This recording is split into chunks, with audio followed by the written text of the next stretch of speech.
So welcome back guys. हम अपना session शुरू करते हैं वापस। तो हम लोग जाने से पहले देखे थे कि इन्फ्लेशन और कंपाउंडिंग के बारे में, है ना। इन्वेस्टमेंट करने से पहले हमको अपने लोन के बारे में सोचना है, कौन सा लोन लेना चाहिए, कौन सा नहीं लेना चाहिए, कितना लेना है, कितना नहीं लेना है। उसके बाद इंश्योरेंस कौन सा लेना है और कितने का लेना है। फिर हमारे इमरजेंसी फंड होना चाहिए, उसके बारे में बात किए थे। देन हम लोगों ने बात किया था इन्फ्लेशन और कंपाउंडिंग। इन्फ्लेशन वो चीज है जो हमारे पैसे को दिमाग की तरह खा के खत्म करता है धीरे धीरे, और कंपाउंडिंग वो चीज है जो हमारे पैसे को धीरे धीरे बढ़ाते जाता है। और कंपाउंडिंग में सबसे ज्यादा जो इंपॉर्टेंट चीज है वो है कि आप कितना पैसा डालते हो, उससे ज्यादा इंपॉर्टेंट है कि कितने डिसिप्लिन के साथ कितने समय के लिए डालते हो। ठीक है। एक एग्जाम्पल इसको एग्जाम्पल देखने से पहले, ओके, एक चीज आप लोग को बताते हैं। सेविंग हैबिट और एसेट क्लास को देख लेते हैं, फिर ये कंपाउंडिंग का एक एग्जाम्पल देखेंगे कैलकुलेट करके हम लोग। सेविंग हैबिट्स, अलग अलग जो सेविंग हैबिट्स होती है लाइक लोगों की, उसके हिसाब से उनका वो जो पैसे की वैल्यू कम या ज्यादा होती है। बहुत सिंपल सी चीज है, राइट, कि हम कहाँ कहाँ पैसे, अपने बचे हुए पैसे कहाँ कहाँ डाल सकते हैं।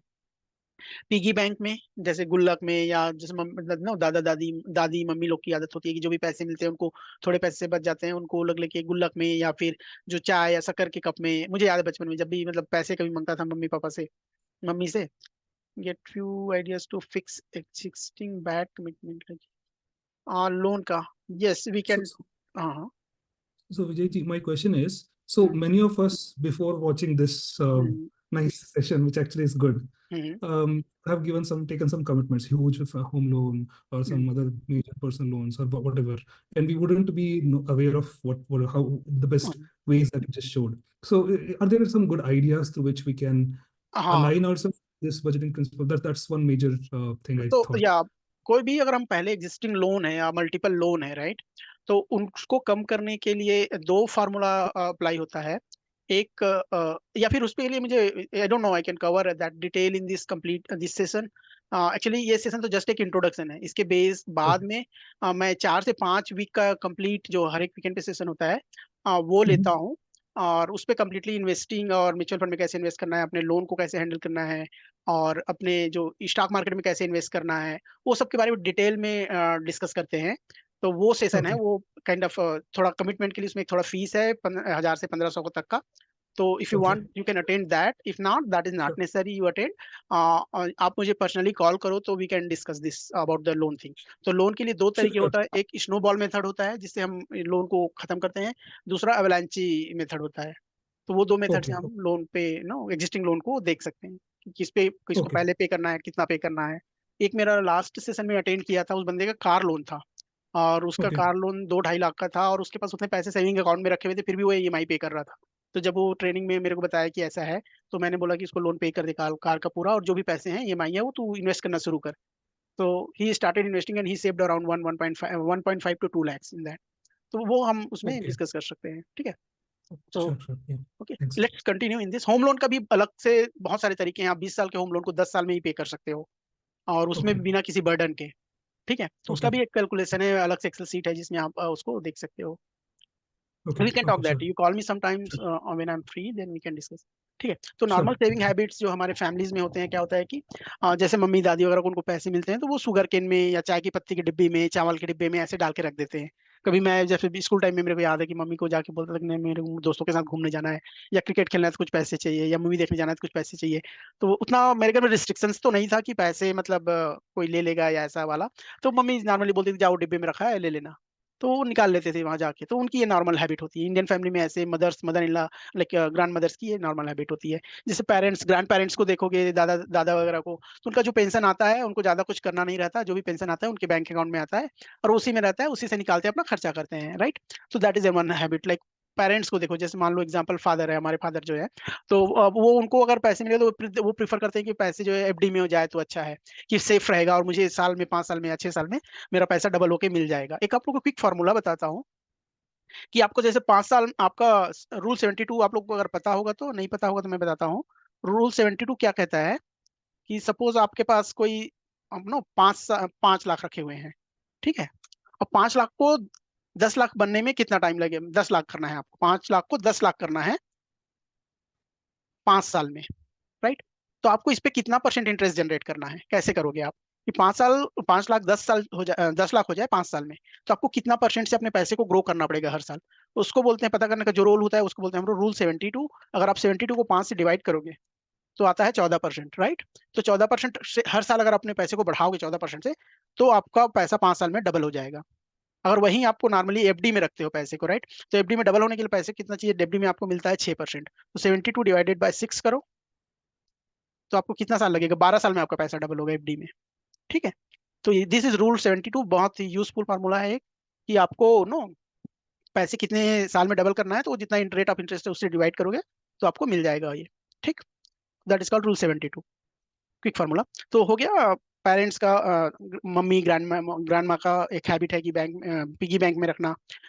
अपना ग्रैंड फादर का हैबिट है कि सेविंग अकाउंट में रखना, फादर एफडी में करता है। लड़का जैसे कोई, suppose you have some no girls in the family, they want to put in mutual fund. और नॉर्मली घर में फीमेल्स जो होती हैं उनको अगर कुछ ज्यादा पैसे मिल जाते हैं तो वो कहाँ रखती है, वो गोल्ड खरीद लेते हैं। तो गोल्ड में आपको जब भी इन्वेस्ट करना है तो गोल्ड ज्वेलरी ज्वेलरी में नहीं करना है, आपको डायरेक्टली एसजीबी जो होता है, गोल्ड सॉवरेन बॉन्ड है, डिजिटल फॉर्मेट में, उसमें इन्वेस्ट करो। ज्वेलरी में इन्वेस्ट करने से बहुत ज्यादा लॉस हो जाता है आपको पे, जब खरीदते हो तो आप बहुत सारे उसमें नो टैक्सेस देते हो, और जब आप उसको बेचने जाते हो तो उस टाइम में भी उसकी कीमत बहुत कम हो जाती है, बहुत सारे टैक्सेस लग जाते हैं उसमें, जीएसटी और आपका यूज टैक्स वो सब लग जाता है। तो गोल्ड ज्वेलरी इन्वेस्टमेंट के लिए नहीं खरीदना चाहिए, that is not a good thing. अगर कोई फीमेल इस ग्रुप में है जो सुन रहे हैं तो जस्ट कीप इन माइंड, आपको पहनने के लिए और यूज के लिए, रेगुलर यूज के लिए गोल्ड गोल्ड या ज्वेलरी खरीद रहे हो, दैट इज गुड थिंग। लेकिन ये सोच के खरीदना कि गोल्ड खरीद भी लेती हूँ, पहन भी लूंगी, वो इन्वेस्टमेंट भी हो जाएगा और फ्यूचर में जब प्रॉब्लम आएगा तो बेच दूंगी, तो that is not a good idea. फिर रियल एस्टेट आता है, रियल एस्टेट में हम इन्वेस्ट कर सकते हैं, लेकिन रियल एस्टेट में इन्वेस्ट करने के लिए हमारे पास एक यूज कार्पस होना चाहिए, राइट। 50 लाख, 25 लाख, 500 हजार में अपन तो जाके कोई जमीन नहीं खरीद सकते, right. Then stock market, stock market ऐसी जगह है जहां आप 50 पैसे के भी शेयर खरीद सकते हो, इनफैक्ट 30 पैसे के भी शेयर हैं। मैं नहीं बोल रहा जाके उसको खरीदो, लेकिन 30 पैसे भी आप इन्वेस्ट कर सकते हो, और पांच नो एक शेयर जो है वो करीब आपका एमआरएफ जो है करीब 1 लाख 1.5 लाख का है एक शेयर, तो उतना भी कर सकते हो। और इसमें कोई लिमिट नहीं है कितना पैसा डालोगे, कितना कम डालोगे, 10 रुपए से भी शुरू कर सकते हो, और आपके पास 50 करोड़ है तो भी आप डाल सकते हो। दूसरी चीज स्टॉक मार्केट का बेनिफिट ये है कि स्टॉक मार्केट में आप कभी भी लिक्विडेट कर सकते हो, कि आपको कल पैसे चाहिए तो आज बेच के आप कल पैसे ले सकते हो। रियल एस्टेट जमीन को बेचने नहीं जा सकते आप, राइट। जमीन को आज बेच, आपको कल पैसे चाहिए तो आप आज जाके नहीं बेच सकते। गोल्ड कुछ हद तक के गोल्ड कॉइन वगैरह है, वो बिक जाता है, but gold is also consider good in sense of liquidity, कि आप उसको जब चाहे बेच सकते हो। और गोल्ड को खरीदने के लिए थोड़ा ज्यादा ही अमाउंट चाहिए रहता है, राइट। और बाकी आपका piggy bank, saving, fix deposit, ये सब तो कोई काम का नहीं है, इसमें आपका पैसा तो इन्फ्लेशन को ही बीट नहीं कर पाएगा। तो बेसिकली आप उसमें पैसे डालोगे तो आपको मिलेगा 4%, और इन्फ्लेशन है 6%, तो 2% के रेट से आपका पैसा कम होते जाएगा। तो piggy bank, saving account, FD, these are not a good idea to grow your money, but say to protect और save it is okay. Gold certain extent yes, mutual fund good, real estate is good, but it has its own like no pros and cons, that you need huge money, liquidity is the issue. Stock market, if you have little knowledge, it's a good option। ठीक है। तो हर एक चीज में return कैसे मिलता है और कितना मिलता है वो देख लेते हैं। तो जैसे आप अभी तक के जैसे पिछला हिस्ट्री देखोगे, राइट, 10 साल 20 साल का, तो आपको गोल्ड में लगभग 10% का रिटर्न मिलता है।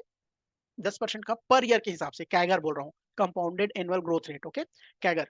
तो वो 10% का मिलता है आपको। रियल एस्टेट लगभग 12 से 13% का दिया है 10 से 20 सालों में अगर देखोगे तो। और स्टॉक मार्केट ने लगभग 16%, 15 से 16% का दिया है। तो ऐसे देखोगे तो stock market is a good option.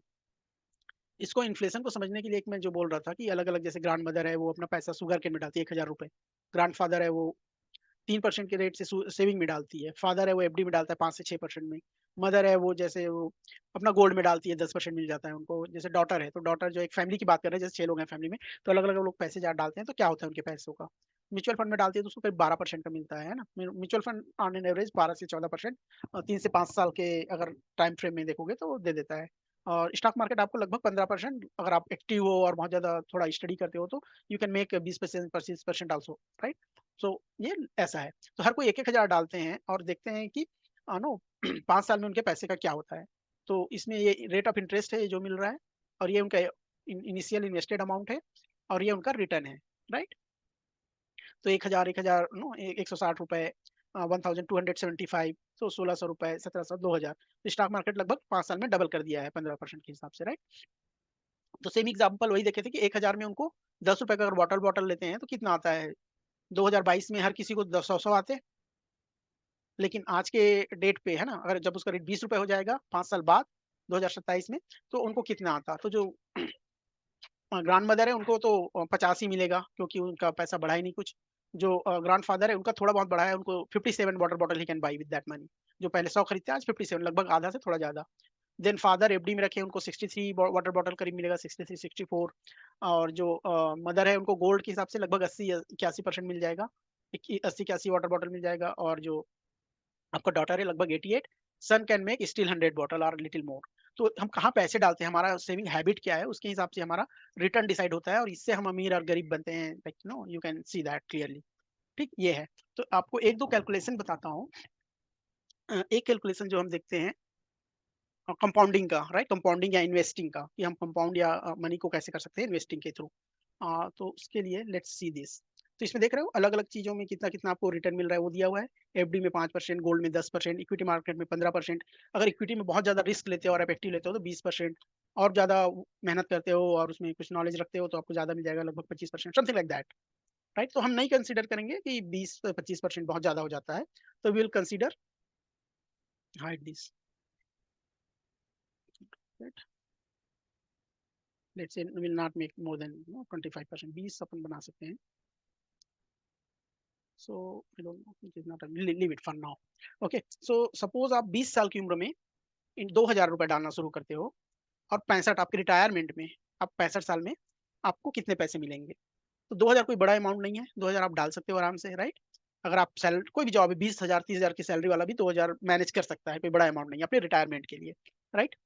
65 when we are talking about 60+ years, तो हम बेसिकली बात कर रहे हैं 65 साल में, मतलब रिटायर होने के बाद, राइट। और ये भी कंसीडर कर रहे थे कि हम जो 2000 डाल रहे हैं उसको हर साल 5% के रेट से बढ़ाएंगे। जैसे इस साल में हमने 2000 डाला, तो अगले साल 2100 डालेंगे, उसके अगले साल नो 5%, 2111 रुपए, नो 2211 रुपए डालेंगे, समथिंग लाइक 5% से बढ़ाते जाएंगे। और ये मान के चलते हैं कि इन्फ्लेशन जो है इतने सालों में 5% ऑन एवरेज, 5 से 6% रहेगा। इसको आप चेंज कर सकते हो, जो भी ग्रीन सेक्शन है उसको, I can share this excel sheet. तो 5 से 6% में आपको इन्फ्लेशन है। तो 20 साल में इन्वेस्ट करते हैं 65 साल तक के लिए, 2000 रुपए, 5% बढ़ाएंगे इन्वेस्टमेंट को हर साल, ईयरली नॉट मंथली, ओके। तो ईयरली हर साल 5% बढ़ाएंगे, और इन्फ्लेशन 5% के लगभग है। तो हम अगर एफडी में 5% के रेट से रखेंगे तो वो पैसा कितना होगा, तो करीब नो क्या ये हो गया 10 लाख, 96 लाख रुपए अपने को मिलेगा, राइट। 96 लैक्स। वही गोल्ड में उसको अगर रखते हैं तो हमको 36 लैक्स मिलेंगे, ठीक है। इक्विटी में रखते हैं तो लगभग 1 करोड़ 88 लाख मिलेंगे, ज्यादा ही, I think this is not 1 crore 88 lakh, more than that. Crore 10 crore 18 crore मिलेंगे, मात्र 2000 डाल के। 45 साल के लिए अगर हम सिर्फ 2000 डालते हैं, ठीक है, और 5% से बढ़ाते हैं, तो हमको 18 करोड़ रुपए मिलेंगे। कैन यू इमेजिन, मात्र 15%। और 15% आराम से कोई भी आपको मार्केट में म्यूचुअल फंड में मिल जाएगा, कोई बड़ी बात नहीं है। अगर 20% उसमें बना लेते हैं तो आई don't no, even counting is difficult, right. Crore 10 crore, I think even it's more than no Arab, some Arab kind of thing. I don't know. It's more. इकाई, दहाई, सैकड़ा, हजार, लाख, 10 लाख, करोड़, 10 करोड़, करोड़ के बाद क्या, 10 करोड़ के बाद क्या आता है अरब।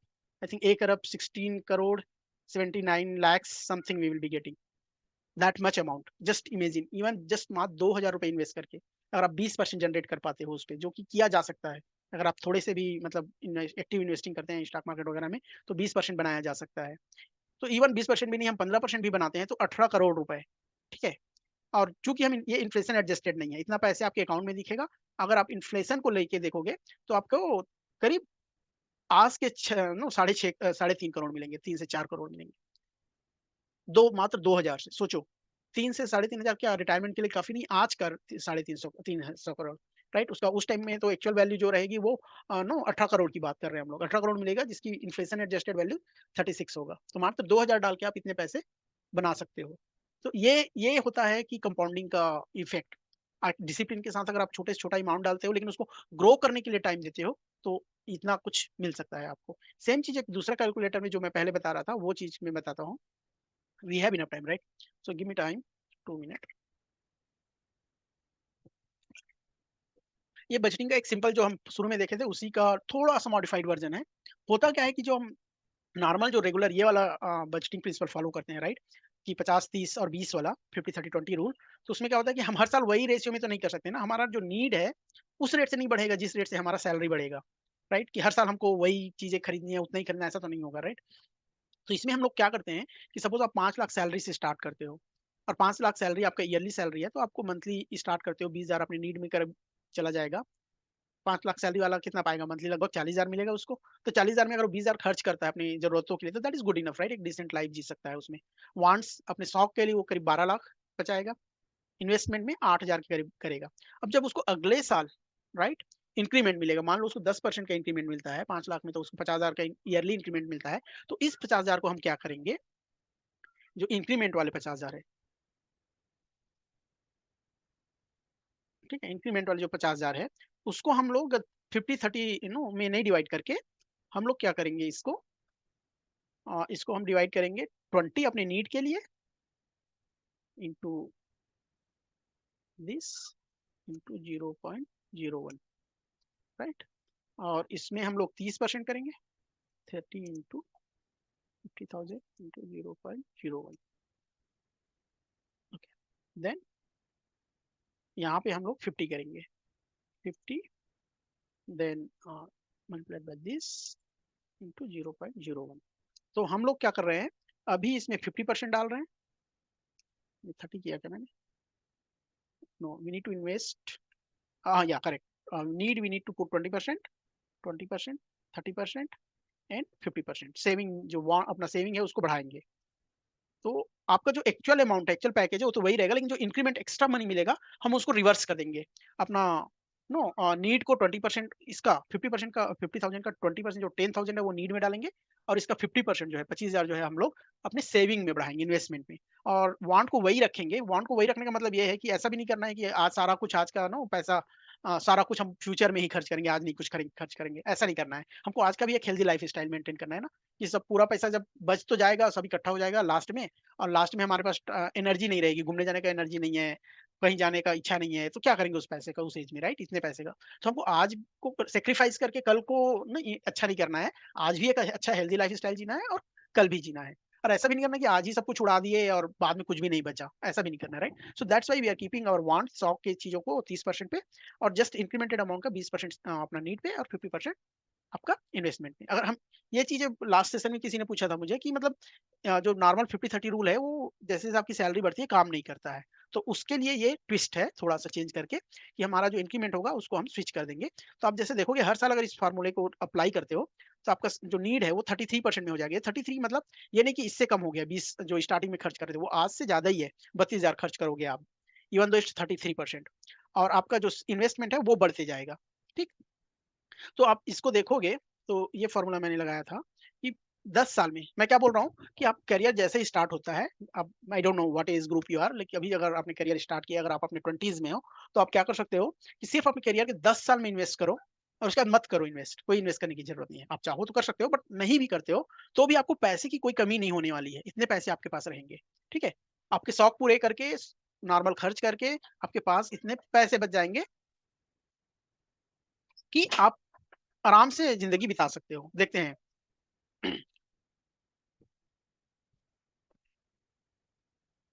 1 second, my daughter is disturb. So आप देखो, वांट में आप कितने पैसे बचा पाओगे 10 सालों में? तो 12,000 हर हर मंथ बचाओगे आप, और उस 12,000 के हिसाब से आपके पास कितने पैसे होंगे? 23 लाख रुपए लगभग। तो इस 23 लाख से आप क्या कुछ नहीं कर लिया रहोगे, राइट? अपना बाइक खरीद सकते हो, कार खरीद सकते हो, अपने होम लोन का डाउन पेमेंट पे कर सकते हो, कहीं ट्रिप पे आ जाओगे, हो सकता है you could have travel to foreign, right? This is your wants money, that 30% money. और वो 23 लाख से ज्यादा है, राइट? 24 लैक्स अराउंड। और जब एक नॉर्मल आदमी की बात करें जिसकी 40 लाख की सैलरी है, उसके लिए 24,000 शौक में खर्च करना तो काफी है, राइट? 10 सालों में क्या क्या कुछ नहीं कर लिया रहेगा, अपना महंगा फोन ले सकता है, बाइक ले सकता है, कार ले सकता है। और वहीं अगर आप इन्वेस्टमेंट की बात करोगे, तो 10 सालों में आप इस नॉर्मल 5 लाख सैलरी वाला, 40,000 पर मंथ सैलरी वाला बंदा भी कितना कर सकता है? देखो, 25 लाख के करीब उसके पास बचेगा, राइट? और ये 25 लाख, ये तो ऐसा नहीं है कि वो सिर्फ अपने तिजोरी में डालते रहेगा। उसमें भी आप वो कहीं ना इन्वेस्ट करता है, नॉर्मल एफडी में भी करता है, तो 6% के हिसाब से ये उसको इंटरेस्ट मिलेगा, तो वो ही काफी ज्यादा हो जाएगा इससे। तो भी चलो हम मान लेते हैं कि वो 25 लाख ही है उसके पास। तो 10 सालों में उसके पास कितने पैसे होंगे? 24,84,000 ऑलमोस्ट, नो 25 लाख। और इस 25 लाख को वो हर 10 साल में अगर बढ़ाते जाता है, इन्वेस्ट करके रखता है, तो उसका इन्वेस्टमेंट, सपोज वो 15% निकालता है उसका, और 6% इन्फ्लेशन है, तो 15% भी अगर वो रेट से बढ़ा सकता है, जो नॉर्मली कोई भी म्यूचुअल फंड दे देता है, कोई बड़ी बात नहीं है 15% बढ़ाना, राइट। आप डिसिप्लिन के साथ किसी भी इंडेक्स फंड में डालोगे या किसी म्यूचुअल फंड में डालोगे तो आपको 15% मिल जाएगा। ठीक है, तो अब इस 25 लाख जो है 10 साल में कितना हो जाएगा? 48 48 लैक्स, 48 लाख से फिर वो कितना हो जाएगा? लगभग 2 crore, right. Then 9.3 crore, like that if you see it has become crore 10 crore, 1 अरब 85 लाख, 1 अरब 85 करोड़, इतने रुपए हो जाएंगे। Can you imagine how much money is that much? आप रिटायरमेंट के समय इतने पैसे रहेंगे आपके पास, right? And this is true. I told you in the beginning, right? Example, like just my 62,000 rupees has become 5 lakhs. And by the time I will, if I leave it another, 10, 20 years, I think it will be decent, good amount. 50 lakhs के करीब तो हो ही जाएगा, right? So something like that. See how much it is, right? और इसको आप inflation adjusted भी करते हो, ये जो अमाउंट है इन्फ्लेशन आपका 6% एडजस्ट नहीं है, ये हो गई आपका एक्चुअल वैल्यू, ये वाला जो है। और अगर इसको देखोगे एक्चुअल वैल्यू, तो आपका 2000 ना 10 सालों में, आप आज का जो भी डेट है उससे 10 साल में देखोगे तो वो 27 लाख हो जाएगा, ये आपका 24 लाख।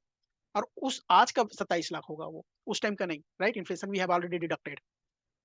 तो we have 10 minutes, we are almost done, I will just cover this example. फिर उसके बाद 40 तक के 20 सालों में वो 66 लाख हो जाएगा, 160, 1 करोड़ 63 लाख आपके रिटायरमेंट तक के, राइट। कोई बंदा 2020 में शुरू करता है तो 40 से 50 कंसिडर किया, 40 साल में इतना हो जाएगा आपके पास 4 करोड़ रुपए। That is good amount to be retired. और आज का 4 करोड़ कंसिडर कि आपके पास 4 करोड़ आज आप होगा तो आप आराम से रिटायर हो जाओगे, right. So that is the power of compounding and investing with discipline. आप डिसिप्लिन के साथ लंबे समय के लिए इन्वेस्ट करते हो तो आपके पास ह्यूज कॉर्पस होगा। और हम क्या कर रहे हैं, देखो, कोई भी बंदा एक बार जॉब ज्वाइन किया उसके बाद उसको बोले कि सिर्फ 10 साल के लिए तुम इन्वेस्ट करो, 10 साल के बाद इन्वेस्ट करना बंद कर दो। कोई 10 साल के बाद इन्वेस्ट करना बंद तो नहीं करेगा, उसकी सैलरी तो बढ़ती जाएगी, उसको और इन्वेस्ट करने में और ज्यादा पैसे मिलेंगे, राइट। तो मात्र 10 साल इन्वेस्ट करके भी हम इतना पैसा बना सकते हैं। So that is the crazy crazy number, right, crazy amount. तो I think this is what I wanted to cover. और भी बहुत कुछ है बताने के लिए, कवर करने के लिए, पर सब कुछ अभी तो कवर नहीं किया जा सकता, but you can consider this. ठीक है, तो ये कुछ एक्सेल शीट्स और ये पीपीटी मैं शेयर कर दूंगा ग्रुप में, you guys can go through access and try.